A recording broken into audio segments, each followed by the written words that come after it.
नमस्कार,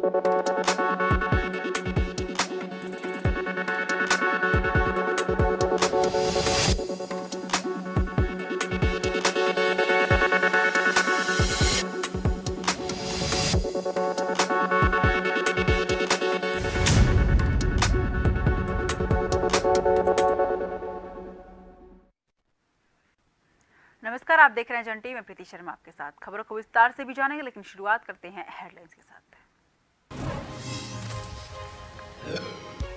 आज से सीएम पुष्कर सिंह धामी का दूसरा विदेश दौरा। 17 अक्टूबर को दुबई में तो 18 अक्टूबर को आबू धामी में करेंगे रोड शो। टूरिज्म, हॉस्पिटैलिटी और रियल एस्टेट पर करेंगे फोकस।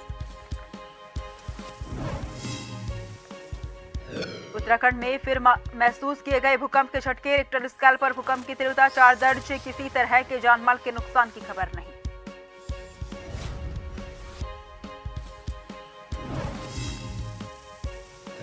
देहरादून पुलिस ने किया नकली दवाइयों की कंपनियों का पर्दाफाश। दवाओं के 24 डब्बों में 7200 कैप्सूल बरामद। 2 आरोपियों को किया अरेस्ट।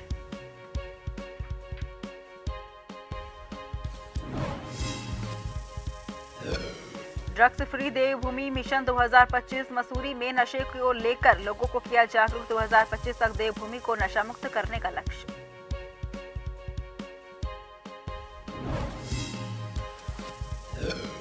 विश्व प्रसिद्ध गंगोत्री धाम कपाट बंद होने की तारीख तय। 14 नवंबर को 6 माह के लिए बंद किए जाएंगे। 15 नवंबर को पहुंचेगी मां गंगा की उत्सव टोली मुखवा मुखी पीठ।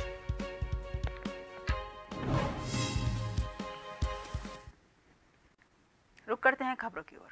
भारत के अलग अलग हिस्सों में लगातार भूकंप आ रहा है। रविवार को दिल्ली एनसीआर में आए भूकंप के बाद आज सोमवार सुबह को उत्तराखंड के पिथौरागढ़ से 48 किलोमीटर उत्तर पूर्व में भूकंप के झटके महसूस किए गए हैं। राष्ट्रीय भूकंप विज्ञान केंद्र के अनुसार रिक्टर स्केल पर इस भूकंप की तीव्रता 4 दर्ज की गई है। हालांकि अभी तक किसी तरह के जानमाल के नुकसान की खबर नहीं है। वहीं इससे पहले रविवार शाम को दिल्ली एनसीआर में भीषण भूकंप के झटके महसूस किए गए थे। ये झटके गाजियाबाद, नोएडा, गुरुग्राम और फरीदाबाद में बहुत तेज महसूस किए गए थे। राष्ट्रीय भूकंप विज्ञान केंद्र के अनुसार फरीदाबाद में जमीन के 10 किलोमीटर नीचे भूकंप का केंद्र था। रिक्टर स्केल पर इसकी तीव्रता 3.1 मापी गई है। भूकंप करीब 4:08 पर महसूस किया गया है। भूकंप के डर से लोग अपने घरों और ऑफिसों के बाहर निकल आए। 2 हफ्तों में दूसरी बार दिल्ली एनसीआर में भूकंप की वजह से धरती कांपी है।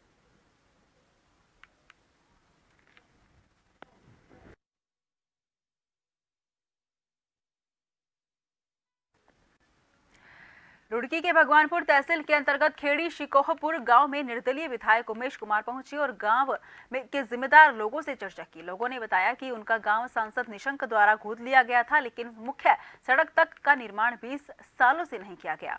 विधायक उमेश कुमार ने लोगों की परेशानी समझी और कहा कि इस सड़क का निर्माण टुकड़ों में करेंगे। पहले टुकड़ों का निर्माण 2 दिन में शुरू करवाया जाएगा, जिससे सरकार और जिम्मेदार जनप्रतिनिधियों को कुछ शर्म आ जाए और वो अपनी जिम्मेदारी समझे। अगर फिर भी उन्हें शर्म नहीं आती है तो आगे टुकड़ों में खुद को इस सड़क का निर्माण कार्य पूरा करवाएं।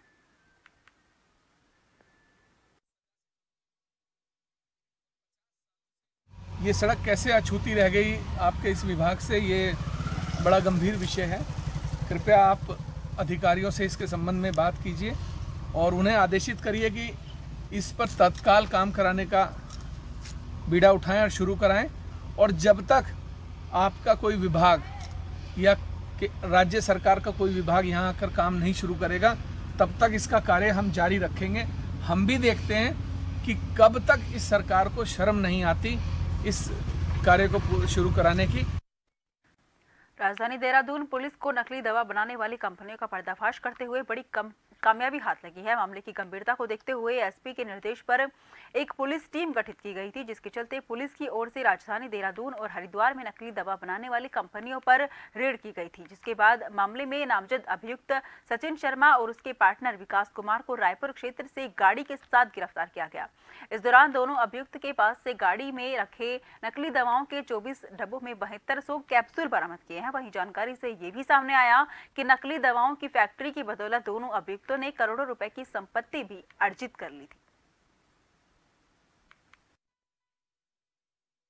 देखा जाए तो पूरी इन्वेस्टमेंट भी 5 से 6 करोड़ की इनकी अभी फिलहाल 1 साल के अंदर इनके द्वारा की गई है। जिस हिसाब से दवाओं की नकली ये बना रहे थे, उससे लगता है कि देशव्यापी इनके द्वारा सप्लाई थी, क्योंकि जीएसटी के जो 5 फर्में अभी ट्रेस हुई हैं जिसके नाम पर ये दवाएं भेज रहे थे, इससे ऐसा लगता है कि काफ़ी गहराई तक इसमें इनके द्वारा इसमें वर्क किया गया और विभिन्न एजेंटों से संपर्क करके इस दवाओं को भेजा जा रहा था। अभी इसमें प्राथमिक जो जाँच आई है, उसके बाद जो इसके कनेक्शन है, जहाँ से रेपर आ रहे थे बन के कंपनियों के नाम पर या कच्चा माल आ रहा था, इन सब के बारे में भी हमारी टीमें काम कर रही हैं। तो मुझे लगता है कि अभी जो हमें मिली है 29 लाख जो है हमारे कैप्सूल बरामद हुए हैं दवा के, जो मौके पर बने हुए थे, जो सप्लाई होने के लिए तैयार। मसूरी में ड्रग्स फ्री देवभूमि मिशन 2025 के तहत मसूरी सीओ अनिल जोशी की अध्यक्षता में मसूरी लंढोर क्षेत्र के हर घर में गोष्ठी का आयोजन किया गया, जिसमें मसूरी में नशे को लेकर लोगों को जागरूक किया गया। गोष्ठी में विस्तार से नशे के बारे में चर्चा की गई। इस दौरान 2025 तक देवभूमि को नशा मुक्त करने का लक्ष्य रखा गया। सीओ मसूरी अनिल जोशी ने बताया कि पुलिस हर मोर्चे पर नशे के बढ़ते चलन को रोकने के लिए काम कर रही है, लेकिन बिना जन सहभागिता के ड्रग्स फ्री देवभूमि मिशन को कामयाब किया करना संभव नहीं है। टचिंग का हटाने का काम जारी है। रोजाना 450 मैट्रिक टन डंप किया जा रहा है। देवभूमि ड्रग्स फ्री होनी चाहिए 2025 तक। उससे पहले हम इसको फ्री करने के लिए तमाम उपाय हमने यहाँ बताए, तमाम सुझाव दिए, पब्लिक के भी सुझाव लिए, तो उन पर हम गहनता से और सतर्कता से और शक्ति से पालन करेंगे, तब ये हो पाए। हल्द्वानी टचिंग ग्राउंड से कूड़ा हटाने का काम लगातार जारी है। डीएम नैनीताल की अल्टीमेटम के बाद टेंसिंग राउंड के बाहर नेशनल हाईवे से कूड़ा हटाने का काम किया जा रहा है। टंचिंग ग्राउंड हल्द्वानी में रोजाना नैनीताल जिले के रामनगर और कालाडूंगी नगर पंचायत को छोड़कर सभी निकायों और जिला पंचायत नैनीताल का 450 मैट्रिक टन कूड़ा डंप किया जा रहा है। हल्द्वानी नगर निगम के आयुक्त का कहना है कि कूड़ा प्रबंधन पर नगर निगम सख्त एक्शन ले रहा है। इससे पहले नगर निगम हल्द्वानी जिले की 12 संस्थाओं को कूड़े के निस्तारण और कूड़े को व्यवस्थित किए जाने की धनराशि न दिए जाने को लेकर नोटिस जारी कर चुका है।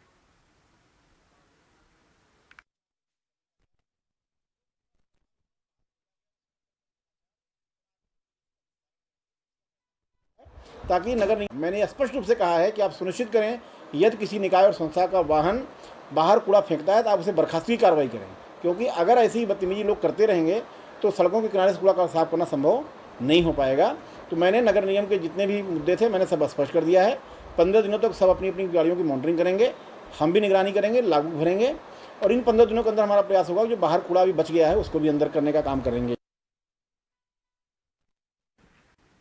रामनगर के बम्बा घेर क्षेत्र में किराए पर रहने वाले कादिर नाम के एक युवक की संदिग्ध परिस्थितियों में गोली लग गई। गोली लगने की सूचना पर आसपास के लोगों में हड़कंप मच गया। आनन फानन में युवक को रामनगर के संयुक्त चिकित्सालय लाया गया, जहां चिकित्सकों ने युवक की हालत गंभीर देखकर प्राथमिक उपचार के बाद युवक को हायर सेंटर रेफर किया गया। मामले में कोतवाल अरुण कुमार सैनी ने बताया कि युवक मूल रूप से काशीपुर का रहने वाला है।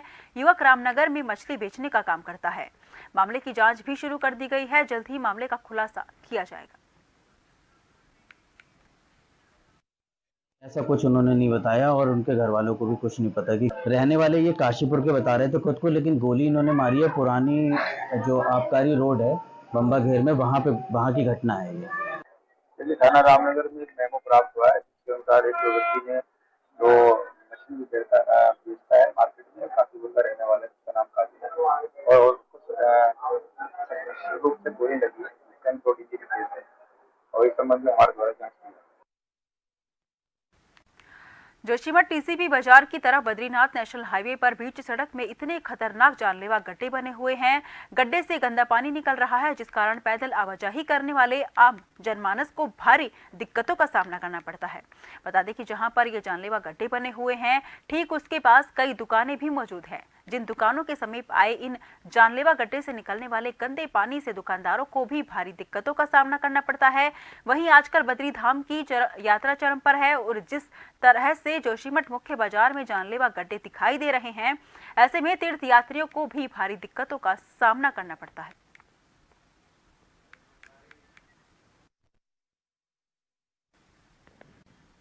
खबर पर तमाम जानकारी के लिए हमारे संवाददाता नवीन भंडारी हमारे साथ जुड़ गए हैं। नवीन, क्या कुछ अपडेट है इस पूरे मामले में? क्यों इतने गड्ढे बने हुए हैं? क्या प्रशासन का कोई ध्यान नहीं है इस ओर? नवीन। जी बिल्कुल प्रीति जी, मैं आपको बताना चाहता हूं कि जोशीमठ को हिंदुस्तान का प्रथम नगरपालिका कहा जाता है और उसी प्रथम नगरपालिका जोशीमठ मुख्य बाजार से गुजरती है बद्रीनाथ नेशनल हाईवे। और आपको बता दें कि जिस बद्रीनाथ नेशनल हाईवे के समीप कई दुकानें मौजूद हैं। हालांकि अगर बात की जाए जोशीमठ मुख्य बाजार को लेकर के, तो बाजार से गुजरती है बद्रीनाथ नेशनल हाईवे और उसी बद्रीनाथ नेशनल हाईवे पर जबरदस्त जानलेवा गड्ढे बने हुए हैं, जो गड्ढे लोगों के लिए मुसीबत बने हुए हैं। हालांकि अगर बात की जाए शासन और प्रशासन को लेकर के, तो शासन और प्रशासन इस और ध्यान नहीं दे रहा है, जिसके चलते लोगों को भारी दिक्कतों का सामना वहां पर उठाना पड़ रहा है। जी नवीन, खबर पर तमाम जानकारी के लिए बहुत बहुत शुक्रिया।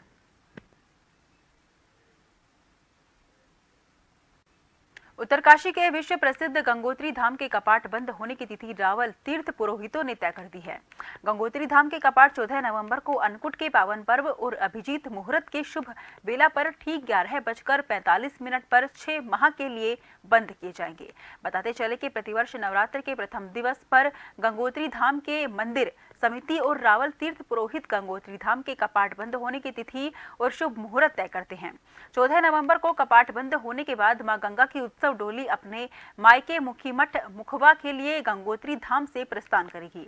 15 नवंबर भैया दूज के पर्व पर मां गंगा की उत्सव डोली अपने मायके मुखबा मुखीमठ में 6 माह बाद पहुंचेगी, जहां पर मां गंगा का स्वागत एक बेटी की तरह गांव के लोग करेंगे।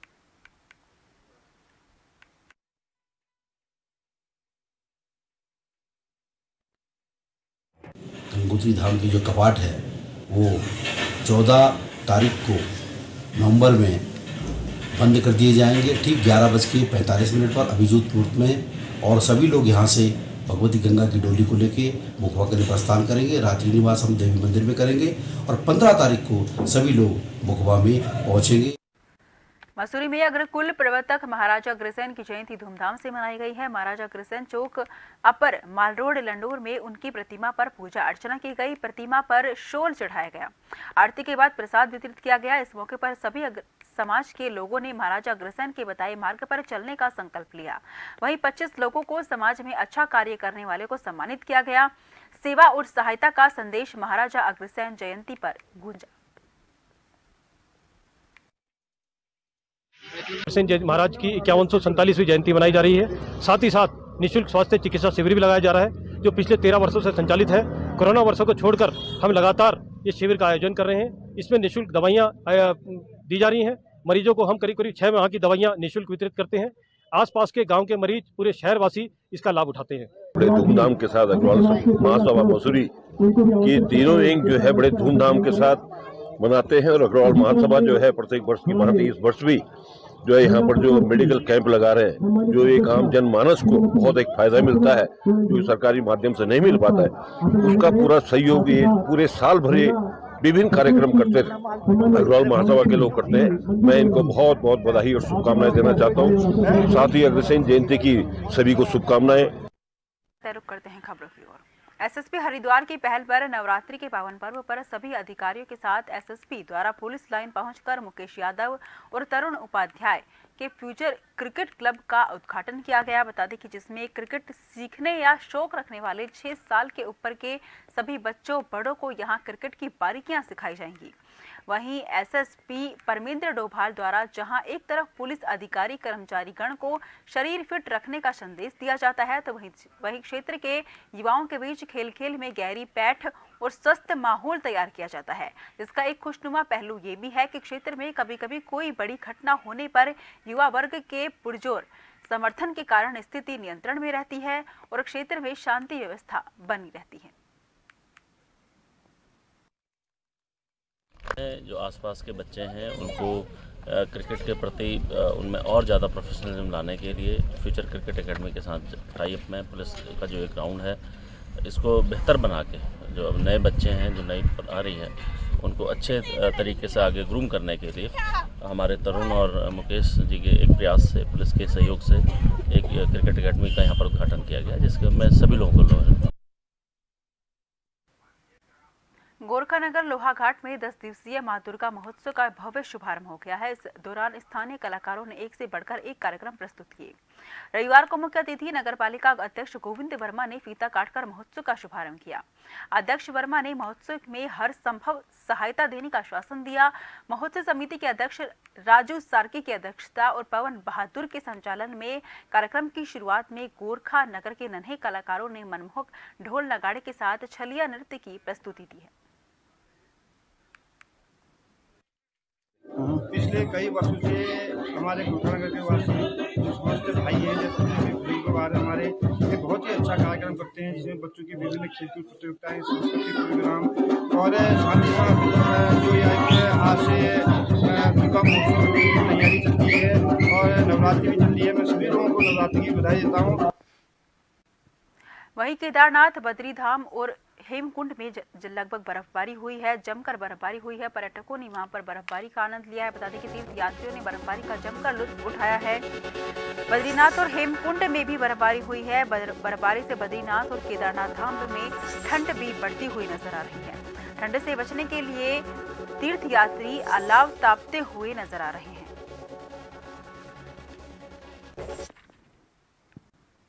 खबर पर तमाम जानकारी के लिए हमारे संवाददाता हिमांशु बरमोला हमारे साथ जुड़ गए हैं। हिमांशु, क्या कुछ अपडेट है? बर्फबारी लगातार बढ़ रही है, कैसा कुछ माहौल है वहां पर बर्फबारी को लेकर? हिमांशु, निश्चित रूप से आपको बताना चाहता हूं कि उत्तराखंड में इस वक्त मौसम का मिजाज बदला हुआ है और पहाड़ से लेकर मैदान तक जो बादल हैं उनकी आंख मिचौली जारी है।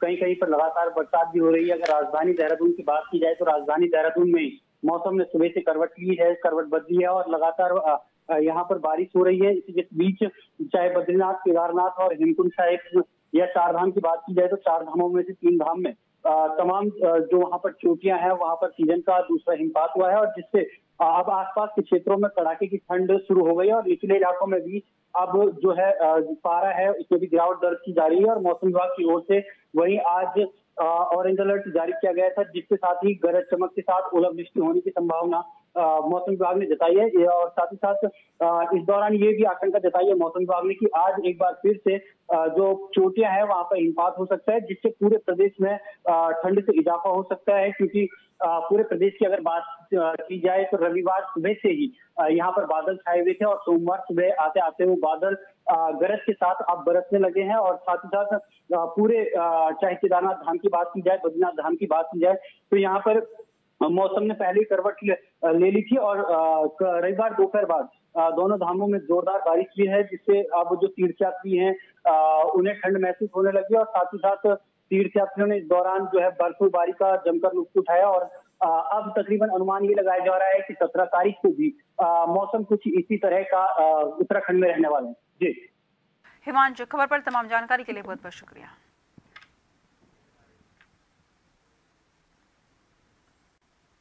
वहीं प्रधानमंत्री नरेंद्र मोदी के पिथौरागढ़ दौरे को लेकर अब एक और कांग्रेस की विधायक ने इसका स्वागत किया है। बता दें कि पिथौरागढ़ दौरे की तारीफ की जा रही है।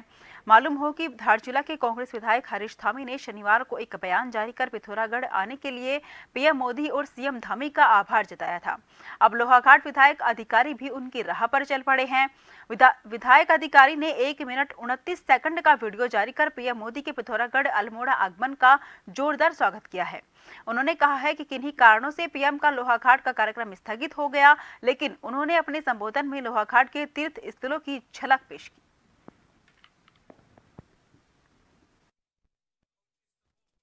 याद आपके दिल में थी, इसलिए मैं आपको बहुत बहुत दिल की गहराई से धन्यवाद देता हूं कि आप जल्द से जल्द हमारी विधानसभा लोहाघाट में आकर जो हमारे विकास कार्य वो पर्यटन की जो भी संभावनाएं हैं उनको बढ़ावा देने के लिए आपका योगदान जल्द से जल्द होगा।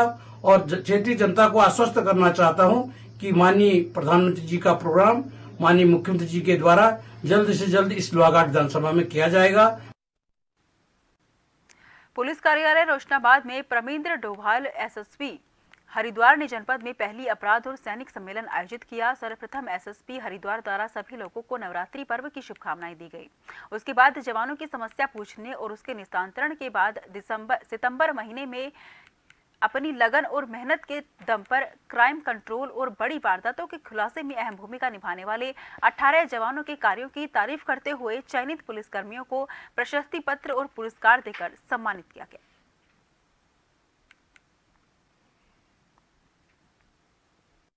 मीटिंग ली गई थी जिसमें सभी थाना प्रभारियों को निर्देशित भी किया गया, अनबॉन भी किया गया। आगे के जो त्योहारी सीजन है इसमें इनकी लगातार विजिबिलिटी बनी रहनी चाहिए। लोगों से जो इनका व्यवहार है उसके बारे में जो लगातार शिकायतें आ रही थी जो पुलिसकर्मियों के व्यवहार को लेकर, उसके लिए इन्हें बताया गया कि भी उनके व्यवहार को सुधारने के लिए जो भी हमारे प्रयास हैं उसमें अगर इनकी ट्रेनिंग भी दी जानी है उस पर भी ये लोग प्रयास करेंगे कर्मियों के। और दूसरा आगे की जो हमारी रणनीति है खासकर क्राइम को लेके, उसमें इनको सबको निर्देशित किया गया है कि जीरो टॉलरेंस पे हम लोग कार्य करेंगे। एक नजर हेडलाइन पर। आज से सीएम पुष्कर सिंह धामी का दूसरा विदेश दौरा। 17 अक्टूबर को दुबई में तो 18 अक्टूबर को आबू धामी में करेंगे रोड शो। टूरिज्म, हॉस्पिटलिटी और रियल एस्टेट पर करेंगे फोकस। उत्तराखंड में फिर महसूस किए गए भूकंप के झटके। रिक्टर स्केल पर भूकंप की तीव्रता 4 दर्ज। किसी तरह के जानमाल की नुकसान की खबर नहीं।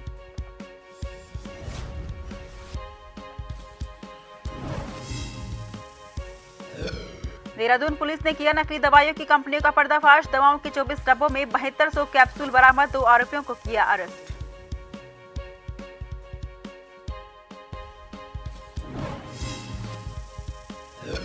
ड्रग्स फ्री देवभूमि मिशन 2025। मसूरी में नशे को लेकर लोगों को किया जागरूक। 2025 तक देवभूमि को नशा मुक्त करने का लक्ष्य।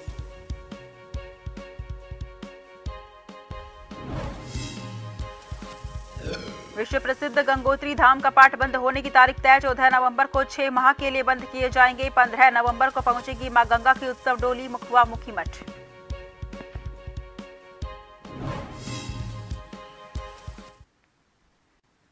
फिलहाल के लिए मुझे दीजिए इजाजत। देश भर की तमाम खबरों के लिए आप लगातार देखते रहिए जन टीवी, क्योंकि हम हैं जन जन की आवाज।